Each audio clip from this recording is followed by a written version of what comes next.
বিছানায় যখন আমরা বিশ্রামের জন্য যাই, আমরা কি বিছানায় যাওয়ার জন্য যে দোয়া আছে এই দোয়াটা কি আমরা সবাই পাঠ করি?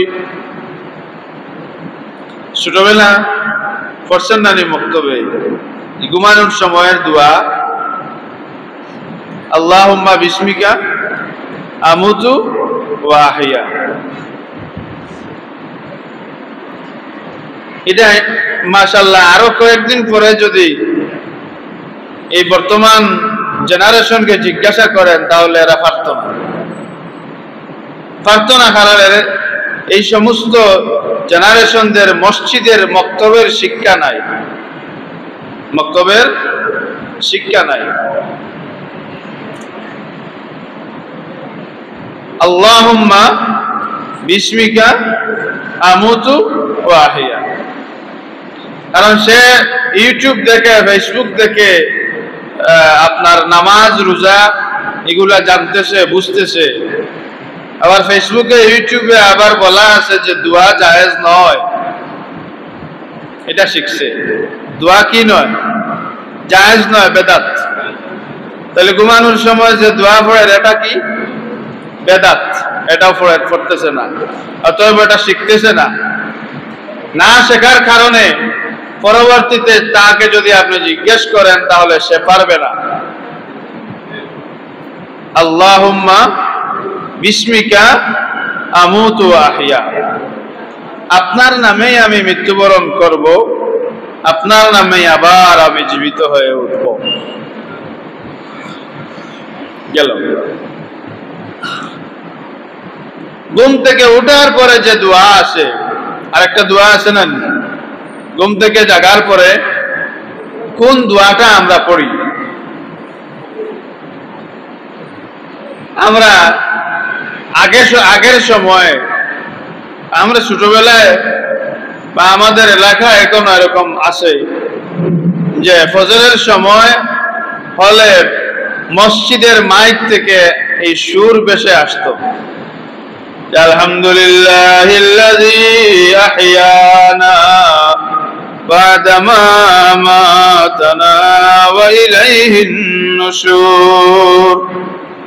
এই আল্লাহর নাম যখন মাইকে ঘোষণা হলো তখন আপনার ঘুম ভাঙলো। ঘুম ভেঙেই আপনি নাম শুনলেন কার? আল্লাহ।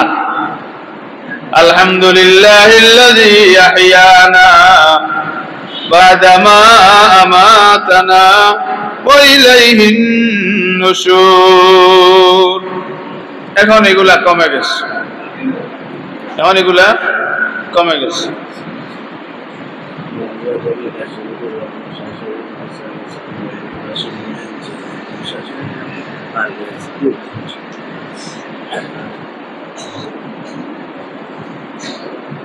এখন মনে করেন মাইকে যদি দোয়া দুরূদ পড়তে শুরু করেন তাহলে ঘুমের ডিস্টার্ব হয়, হার্ট অ্যাটাক হয়, হার্টবিট বেড়ে যায়, কত কিছু আছে। হাদিস শরীফ এটা কিতা আমরা বানাইলি না? রাসূলুল্লাহর হাদিস। কোরআনুল কারীমের তিলাওয়াত যদি আপনি করেন তাহলে রাসূলুল্লাহ ফরমাইয়া যে মানুষের হার্ট ভালো হয়। উচ্চ আওয়াজে তিলাওয়াত করলে হার্টের সমস্যা দূর হয়। এই জায়গায় আমাদের হার্ট ব্লক হয়। তাহলে আমরা বেশি বুঝছি না কম বুঝছি? বেশি বুঝিয়া ক্ষতিগ্রস্ত হইলাম না লাভবান হইলাম? ক্ষতিগ্রস্ত হইলাম। ঘুম থেকে ওঠার পরে এই দোয়া পড়া লাগে। এই দোয়াকে যদি আপনি বেদাত বলেন তাহলে দোয়া শেখাও হবে না, পড়াও হবে না। এই দোয়া পড়লে না পড়লে যে আপনি মুসলমান থাকবেন না তা নয়, কিন্তু যিনি আপনাকে মরার পরে আবার জীবন দান করলেন এই রবের কি শুকর গুজারি করার প্রয়োজন নাই? আপনার আমার রব যদি চাইতেন যে ঘুম আমরা ঘুমাইছিলাম ওই ঘুম আর কোনোদিন শেষ হইতো না, ওই ঘুমের মধ্যেই আমাদের কিয়ামত হয়ে যাইত। কিন্তু আপনার আমার রব মহব্বত করে আবারও আপনার আমার বিবির কাছে, আপনার আমার সন্তানের কাছে, মা বাবার কাছে সন্তানকে, সন্তানের কাছে মা বাবাকে যে রব আপনাকে আবার ফিরিয়ে দিলেন, ওই রবের কি শুকর গুজারির প্রয়োজন নাই? আলহামদুলিল্লাহিল্লাযী আহইয়ানা বাদামা মাতানা ওয়া ইলাইহিন নুশুর। ওয়া ইলাইহিন নুশুর। আগের সময় আমরা এটা বলতে পারবো না, আপনারা যারা মুরব্বী আছেন আপনারা বলতে পারবেন যে মুসল্লি মানুষ, মুরব্বী মানুষ ঘুম থেকে উঠার পরে এক ঘর থেকে আরেক ঘরে যাইতেন, অর্থাৎ নিজের বাড়ি থেকে বাহির হয়ে মসজিদে আসতে প্রতিমধ্যে যত ঘর পাইতেন একটু ডাকাডাকি করে মসজিদে আসতেন। এটা আমরা বলতে পারবো না, আমি ছোটবেলায় দেখেছি, এখন এটা আমাদের গ্রামেই কমে গেছে। ডাকাডাকি করতেন, বড় খুশি ছিল। একজন মানুষ যখন ফজরের সময় জাগাইয়া আসছে, সালাত দিয়ে আসতেছে, আরেকজন শুনে ঘুম থেকে উঠতেছে, ফজরের নামাজে আসতেছেন, তাদের মধ্যে একটা ভালোবাসা ছিল, না আমাকে অমুক ডাকছেন, উনার জন্য আরো দোয়া করত। আর এখনকার সময়ে যদি ফজরের সময় এইভাবে গিয়ে দরজায় নক করা হয়, কলিং বেল, এখন কি আসছে? Calling bell. আগে ছিল আসসালাতু খায়রুম মিনান নাওম, আসসালাতু খায়রুম মিনান নাওম। মুসল্লিরা বাড়ি থেকে বের হয় উচ্চ আওয়াজ দিয়ে দিয়ে ঘুমের চেয়ে নামাজ বলো, ঘুমের চেয়ে নামাজ বলো, ঘুমের চেয়ে নামাজ বলো, চিৎকার চেঁচামেচি করতে করতে মসজিদে আসতেন। আর এখন তো এটা নাই, মুখে তালা লেগে গেছে, দেয়ালে কলিং বেল ফিট হয়ে গেছে। কলিং বেলে যদি আপনি গিয়ে চাপ দেন, মায়ের খাইবেন ছাড়া রক্ষা নাই। কিরে মিয়া এই সময় ডাকাডাকি করো কেন? ভাই নামাজ পড়বেন, তোমার নামাজ তুমি পড়ো, আমার নামাজ আমি পড়বো, আর ডাকাডাকির কি তুমি সময় পাইলে না? আমি খুব অসুস্থ, আসলে ঘুমটা তার হারাম হয়ে গেছে। কিসের অসুস্থ আর কিসের কি? তার ঘুমটাই হারাম হয়ে গেছে। এই সমস্ত মানুষ কিভাবে মুসলমান দাবি করে ইমানদার হয়ে মুসলমান হয়ে কবরে যাবে? একটু চিন্তা করা দরকার, একটু চিন্তা করা দরকার। আমার মালিক আমার ঘুমের সময় ফিক্সড করে দিছেন, সময় নির্ধারণ করে দিছেন। আমি ওই সময় যদি উঠে ফজরের নামাজ পড়ে তারপর গিয়ে যদি আবার ঘুমাই, আমার মালিকের কাজ করে আমি ঘুমাইলাম। যদি সারা দিন এই 5 ওয়াক্ত অর্থাৎ ফজর থেকে জোহর পর্যন্ত যদি আমি ঘুমাই, আবার যদি জোহরের নামাজ পড়ি, আল্লাহর রাসূল বলতেছেন ফজর থেকে শুরু করে জোহর পর্যন্ত ভিতরের সময়টা আমার গোলাম ঘুমে কাটিয়েছে, কিন্তু আমার রব ওই সময়টাকে নামাজের মধ্যে কাটিয়েছে বলে লিপিবদ্ধ করে দেবেন। কিংবা কোনো মানুষ কাজের মধ্যে লেগে যান, কাজের মধ্যে লাগেন না, কাজকর্ম শুরু করে দেন। এই সময়টা আপনার আমার এই মধ্যখানের সময়টা, বিরতির সময়টা আমরা আমাদের নিজের প্রয়োজনে ব্যবহার করি। নিজের কি প্রয়োজনে ব্যবহার করি? এটা আল্লাহর প্রয়োজনে না, আমার পরিবারের জন্য, আমার সমাজের জন্য আমি ব্যয় করি। কিন্তু এই মধ্যখানের সময়টা যদি ফজর টু জোহর আমরা নামাজ 2 ওয়াক্তের পড়ি, তবেই আল্লাহ পাক রব্বুল আলামিন এই নিজের ব্যয় করা সময়টাকে আল্লাহর ইবাদতে কাটিয়েছেন বলে আল্লাহ ফেরেশতাদের নির্দেশ দেন, ফেরেশতারা সেটা লিপিবদ্ধ করেন। সুবহানাল্লাহ।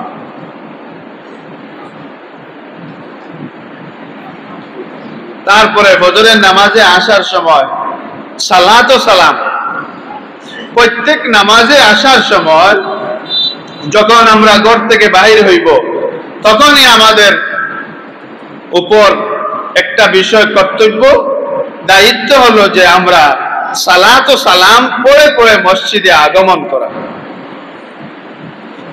আসসালাতু ওয়াসসালামু আলাইকা ইয়া রাসূলুল্লাহ আসসালাতু ওয়াসসালামু আলাইকা ইয়া হাবিবাল্লাহ। এই সালাম পড়তে পড়তে আমরা মসজিদে আসা।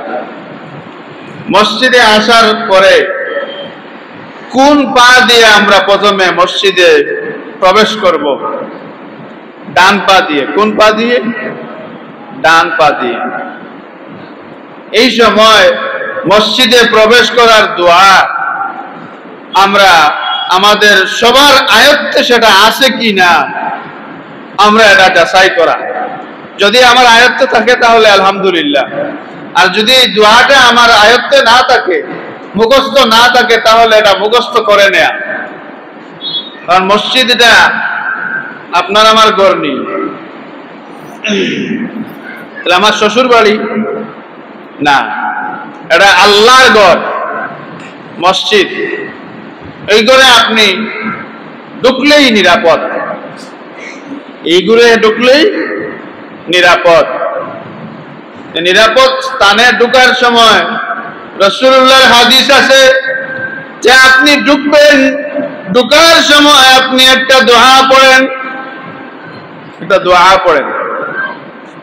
হাদিস শরীফে এসেছে হুজুরে পাক সাল্লাল্লাহু আলাইহি ওয়াসাল্লাম ইরশাদ করেছেন, তোমরা মসজিদে প্রবেশ করার সময় তোমরা দুরুদ ও সালাম পড়বে, তারপর দোয়া পড়বে, তারপর মসজিদে তোমরা প্রবেশ করিও।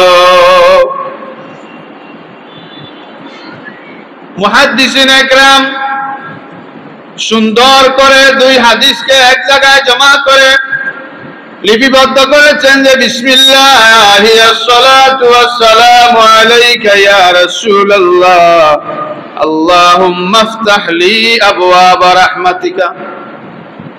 আমরা অনেকেই জানি শুধুমাত্র আল্লাহুম্মা ইফতাহ লি আবওয়াবা রাহমাতিক না, শুধুমাত্র আল্লাহুম্মা ইফতাহ লি আবওয়াবা রাহমাতিকা এটা না। সর্বপ্রথম বিসমিল্লাহ, সর্বপ্রথম কি? বিসমিল্লাহ, তারপর দুরূদ শরীফ, তারপরে দোয়া। তিনটি বিষয় যদি আপনার একসাথে জমা না হয় তাহলে আপনার এই দোয়া পড়া হবে না। কষ্ট করে পড়লেন আল্লাহুম্মা ইফতাহ লি আবওয়াবা রাহমাতিক, দোয়া কোনো কাজে আসবে না। বিসমিল্লাহ সহকারে পাঠ করা লাগবে। বিসমিল্লাহি আসসালাতু ওয়াসসালামু আলাইকা ইয়া রাসূলুল্লাহ আল্লাহুম্মা ইফতাহ লি আবওয়াবা রাহমাতিক। ঘর থেকে যখন আমরা বের হই, ঘর থেকে বের হওয়ার সময় আমরা কোনো দোয়া টোয়া পড়িনি, দোয়া পড়িনি। আমরা কি দোয়া আমরা ঘর থেকে বাহির হওয়ার সময় পড়তাম? আল্লাহর নাম নিয়ে ঘর থেকে আমরা বাহির হইতাম, আল্লাহর নাম নিয়ে ঘর থেকে বাহির হইতাম। বিসমিল্লাহ পড়ে, বিসমিল্লাহি তাওয়াক্কালতু আলাল্লাহ। আমরা ঘর থেকে বাইর হই যে আমরা সিএনজিতে করে আমরা বন্দর যাব, বাসে করে জাফলং যাব, বিমানে করে ঢাকায় যাব, বিভিন্ন যানবাহন আমাদের আছে, যানবাহনের উপর ভরসা করে আমরা বের হই না। ভরসা কার উপর করে বের হতে হবে? আল্লাহর উপর। বিসমিল্লাহি তাওয়াক্কালতু আলাল্লাহ, বিসমিল্লাহি তাওয়াক্কালতু আলাল্লাহ। যদি আপনি আল্লাহর উপর তাওয়াক্কুল করে বের হয়ে যান তাহলে যতক্ষণ আপনি বাহিরে থাকবেন ততক্ষণ আল্লাহর জিম্মাদারির মধ্যে থাকবেন। সুবহানাল্লাহ। আর আপনি আমি যদি মনে করেন ছুটকুট লাগাইয়া টাইটুই লাগাইয়া যদি বাইর হইয়া যাই গিয়া বিসমিল্লাহ, তাহলে এর দায়ভার আল্লাহর নাই, কিন্তু জিম্মাদারিত নাই। কারণ আপনি বারোইতে সময় আল্লাহর গণ্ডির ভিতরে ঢুকছই না। মসজিদের একটা বাউন্ডারি আছে, একটা দেয়াল আছে, এই দেয়ালের ভিতরে যদি আপনি না ঢুকেন, প্রবেশ না করেন, তাহলে কিন্তু আপনি মসজিদের ভিতরে না, মসজিদের বাহিরে। মসজিদের বাহিরে কেউ যদি রোডে তাকিয়ে কয় আমি মসজিদের ভিতরে, এটা আপনারা মানা সম্ভব নেই, সম্ভব না। ঠিক একইভাবে আল্লাহর জিম্মাদারির ভিতরে ঢুকতে হলে, প্রবেশ করতে হলে আল্লাহর নাম নিয়ে ঘর থেকে বের হওয়া লাগবে। বিসমিল্লাহ বাইরিয়া যদি আপনি রাস্তাঘাটে অ্যাক্সিডেন্ট করিয়া মারা যায়, মানে 1000 মানুষে যদি আপনার লগে শহীদ লাগাই, শহীদ হইতো না। কারণ এটা আপনি আল্লাহর নাম নিয়ে বাইরে ছিলেন না, আল্লাহর জিম্মাদারির ভিতরে আপনি আমি আসলাম না। আল্লাহর জিম্মাদারির ভিতরে কিভাবে আমরা ঢুকতে পারবো? ঘর থেকে বাহির হওয়ার সময় যদি আমরা আল্লাহর নাম নিয়ে ঘর থেকে বাহির হই, বিসমিল্লাহি তাওয়াক্কালতু আলাল্লাহ, এটা পড়তে আমরা কষ্ট হইছে নি? কোনো বোয়া লাগছে নি, মাইক লাগছে নি, বা আরো কিছু কোনো ব্যবস্থার দরকার পড়ছে নি? দরকার পড়ছে না। আল্লাহর জিম্মাদারির মধ্যে আমরা থাকলাম। মসজিদে আইয়া যখন আপনি ঢুকছেন, দোয়া করিয়া ঢুকছেন, তখন আল্লাহুম্মা আফতাহ লি আবওয়াবা রাহমাতিকা, আল্লাহ আপনার রহমতের দরওয়াজা আমার জন্য প্রশস্ত করিয়া দাও, খুলিয়া দাও। আল্লাহ আপনার জন্য রহমতের দরওয়াজা খুলিয়া দিছেন। নামাজ শেষ, ইবাদত করছেন, গেছেন গিয়া, যাওয়ার সময় আপনি আবার দোয়া করিতা, আপনি আবার কিতা করতা? দোয়া পড়তা। এই দোয়ার সময়ও আপনি দরুদ শরীফ পড়বা, তারপরে আপনি দোয়া পড়বা, এরপরে বাইরে বিসমিল্লাহি ওয়াসসালাতু ওয়াসসালামু আলাইকা ইয়া রাসূলুল্লাহ, আল্লাহুম্মা ইন্নী আসআলুকা মিন ফাদলিক, ও আপনার মসজিদ থেকে বাইরে হইবে। ঠিক না? এই যে ছোট ছোট দোয়া যেটা আছে, কিছু দোয়া দুই ধরনের। এই দোয়া হইল এগুলা দোয়ায়ে খুফিয়া, এগুলা হাত উঠাইতে হইল, কিতা করা লাগে না, হাত উঠানি লাগে না, এমনিতে আপনি দোয়া করলে দোয়া হয়। কসরা পায়খানা ঢুকার সময় দোয়া আছে, কসরা টয়লেটও প্রস্রাব ওখানাতে আপনি ঢুকতে সময় দোয়া আছে না, এই দোয়াটা আমরা খেয়ে পড়ি না, নিজে পরীক্ষা নিরীক্ষা করা দরকার। যদি জানা থাকে না, জানার দরকার। যদি জানা থাকে তাহলে সঠিকভাবে এই জানাটা আমার আমল হর কিনা, এদিকে আমরা দৃষ্টি রাখা দরকার।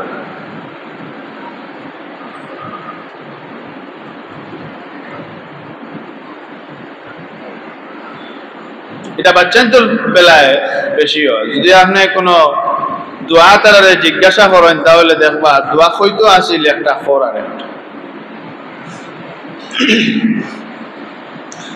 দোয়া পড়তে সময় আপনি যদি এখন কসরা ভাড়া গিয়া ঢুকরা, এখন যদি আপনি রব্বানা জালামনা পড়েন, তাহলে হইব নি? বলে আমি কসরা ভাড়া ঢুকরাম, আল্লাহ আমার জীবনের সমস্ত গুনারে মাফ করে দেও, এটা হইব নি? না, রাসূলুল্লাহ যে দোয়া আমরা শিখাইছেন ওটা পড়া লাগবে, ওটা পড়া লাগবে। আমি প্রায় সময় গপ করি যে আমরা পরিচিত এক মসজিদের ইমাম সাহেব দোয়া এমন ভাবে দোয়া করছেন, জুম্মার দিন জুম্মার নামাজ পড়াইছেন, পড়ানির বাদে এখন প্রায় মসজিদে তো সালাম ফিরানির পরে ওই যে সদগার বক্স হাঁটা নিয়ে গ্রাম অঞ্চলের টুফি টাফিত মানুষের লইন, এই বিভিন্ন পদ্ধতি আছে। তেমন ওলাহান সদগার টুফি বক্স আটতে আছে, আর পিছন থাকি একজনে কইছেন ইমাম সাহেব টেকা তোলা শেষ হয়ে গেছে, দোয়া করিল। আর তাই না আল্লাহুম্মা আমিন, আল্লাহুম্মা ইন্নী আউযু বিকা মিনাল খুবসি ওয়াল খাবাইস। সারা মুসল্লি মসজিদ থেকে বার হইয়া উঠানো, কেউ দোয়া করতা বেজাগাত দোয়া পড়ে গেছে, বেজাগাত হুশ ঠিক নাই। প্রস্রাব পায়খানা ঢুকার সময় একটা নির্দিষ্ট দোয়া আছে, এই দোয়াটা পড়া আল্লাহুম্মা ইন্নী আউযু বিকা মিনাল খুবুসি ওয়াল খাবাইস আল্লাহুম্মা ইন্নী আউযু বিকা মিনাল খুবুসি ওয়াল খাবাইস আল্লাহুম্মা ইন্নী আউযু বিকা মিনাল খুবুসি ওয়াল খাবাইস। আপনি যে প্রস্রাবখানা ঢুকতেছেন, টয়লেটে ঢুকতেছেন, এই জায়গা শয়তানের আখড়া, শয়তানের কিতা আস্তানা, জিন্নাত হলোর আস্তানা। আপনি এই জায়গার টুকরা আল্লাহর কাছে গিয়ে আগে মাফ চাইয়া তারপরে আপনি ঢুকতা। এই সমস্ত ওয়াসওয়াসা তাকিয়া, এরার আক্রমণ তাকিয়া আল্লাহর কাছে আগে আমরা কিতা করিলাম, পানাহ চাইলাম। যখন আপনার খাস শেষ হয়ে যাব, বাহির হয়ে যাবেন, ওই সময় পড়িবা গুফরানাকা আলহামদুলিল্লাহিল্লাযী আযহাবা আন্নিল আযাব ওয়া আফানি। এটা বাহির হইয়া যে দোয়া আছে, এই দোয়াটা আমরা আয়ত্তে আছে কিনা এটাও দেখা দরকার, জানার দরকার।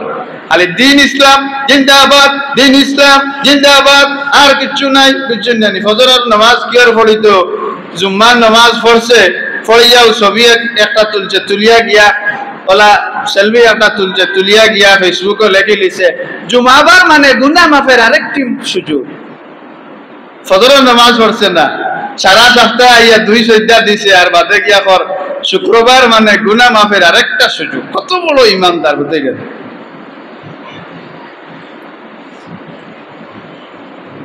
আমরা পা থেকে নিয়ে মাথা পর্যন্ত পুরোপুরি সুন্নতের উপর আমল আছে কিনা, আমাদের জীবন আমরা সহজ করতেছি না কঠিন করতেছি। আমি প্রথমেই বলেছি যে আমরা কিছু না বুঝার কারণে আমরা ক্ষতিগ্রস্ত হয়ে যাই, আর কিছু বেশি বুঝার কারণে আমরা ক্ষতিগ্রস্ত হয়ে যাই। ইন্নামা আল উসরি ইউসরা, ক্ষতিগ্রস্ত আমরা হয়ে গেছি, আমাদের কঠিন সময় পার হয়ে গেছে, এখন আর সময় আছে আমরা কঠিন জিন্দেগি পার করে সহজ জিন্দেগিতে আমরা পদার্পণ করব। আল্লাহ পাক রব্বুল আলামিন আমাদের জন্য কঠিন বিষয়ের পরে সহজ বিষয় রেখে দিয়েছেন, সহজ বিষয় রেখে দিয়েছেন। আমরা যে ভাত খাই, খাওয়ার সময় খাবার যে আমরা গ্রহণ করি, রুটি খাই, ভাত খাই, চা খাই, এই সে খাই না, আমরা বিভিন্ন ধরনের খাবার খাই। সেও যদি আপনারা জিজ্ঞাসা করে বলে বেটা কসাই যে আপেল খাইবার দোয়া কিতা, আপেল খাওয়ার দোয়া কিতা, বলে আপেল খাওয়ার দোয়া হইল কি বিসমিল্লাহি ওয়া আলা বারাকাতিল্লাহ, বিসমিল্লাহি ওয়া আলা বারাকাতিল্লাহ। প্রত্যেক খানার শুরুতে যে দোয়া আপনার আমার পাঠ করার রাসূলুল্লাহ শিক্ষা দিয়েছেন সেটা হলো যে বিসমিল্লাহি ওয়া আলা বারাকাতিল্লাহ।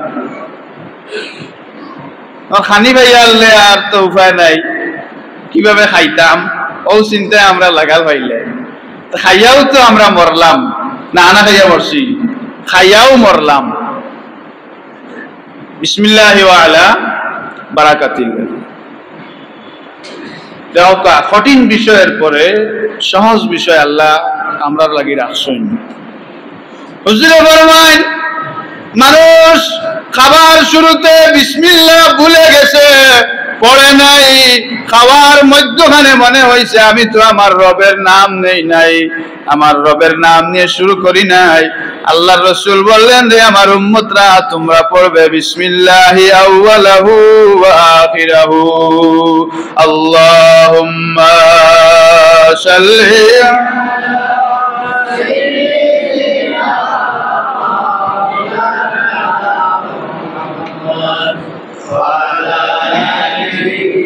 سيدنا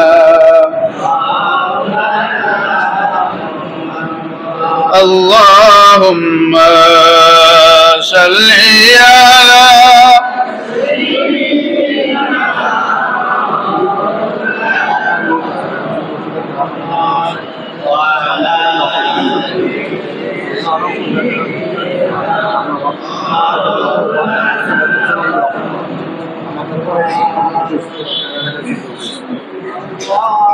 সামিনা আজম মুতল্লি সাহেব আব্বা আম্মার রুহের মাগফিরাতুল লাগিয়া মসজিদে 10,000 টাকা দিয়েছেন। হোকা মারহাবা। আয় আল্লাহ মুতল্লি সাহেবের আব্বা আম্মাকে মাফ করে দাও, কবরকে জান্নাতের বাগান বানিয়ে দাও। আমি কোরআনের খালায় আমারে দিশই না দি আল্লাহ আপনার বান্দির হাদিয়ারে কবুল আর মঞ্জুর ফরমাও। আল্লাহ আপনার বান্দির দিন দুনিয়ারে রোশন করে দাও, আওলাদের জিন্দেগিরে রোশন ফরমাও। আমিন ইয়া রাব্বাল আলামিন। আরেক বন্দায় মসজিদের খাজর লাগিয়া 20,000 টাকা দিয়েছেন, হোক মারহাবা। আয় আল্লাহ আপনার বান্দার সদকারে কবুল ফরমাও, খানদানের জামি মুর্দে গান মাফ ফরমাও, দিন দুনিয়ারে রোশন ফরমাও, আওলাদের জিন্দেগিরে বালা করে দাও। আমিন ইয়া রাব্বাল আলামিন। আরে আমরা 6 নম্বর রোডের মাতাব্বাই তার মাহতাবুদ্দিন সাহেব, তার আম্মা অসুস্থ মুমূর্ষ অবস্থায়, আর আরেক বান্দা খুব বেশি মুমূর্ষ অবস্থায় দুরুদে নারিয়া শরীফ হয়েছে গতকালকে। বান্দার লাগি আপনারা দোয়া করতে, আল্লাহ যেন বান্দা বান্দির হালত রহম করেন সবাই। আমিন। সামিন আজম, প্রত্যেকটা কঠিন বিষয়ের সাথে সহজ বিষয় আছে, আছে না নাই? আপনার আমার ঘুম তাকিয়া উঠতে সময় দেরি হয়ে গেছে, মিস্টেক হয়ে গেছে, সব সময় হইলে তো এটা আমরা অভ্যাসে পরিণত হয়ে যায়। অভ্যাসটা না, মনে করেন আমরা ফজরের সময় উঠতে সময় ঘুম তাকি দেরি হয়ে গেছে, ই অবকাশ আল্লাহ আমরা দিছই না আসে। হঠাৎ তোমার মিস্টেক হয়ে গেছে, তুমি যে সময় উঠছো ওই সময় তোমার ফজর ওয়াক্ত তুমি নামাজ আদায় করিল, আর অপেক্ষা করিল, সুযোগ আছে না? আসে। সফররত অবস্থায় আল্লাহ কতটুকু আমরা সহযোগিতা করছেন, ইহসান করছেন। 4 রাকাত নামাজের জায়গা 2 রাকাত বান্দা পড়িলাম। রোজা রাখতে নাই, রাখিও না, পরে ঘুরিয়া আইয়ালে রাখিও। কত সহজ বিষয়, কত লম্বা রায় দিছেন। 5টা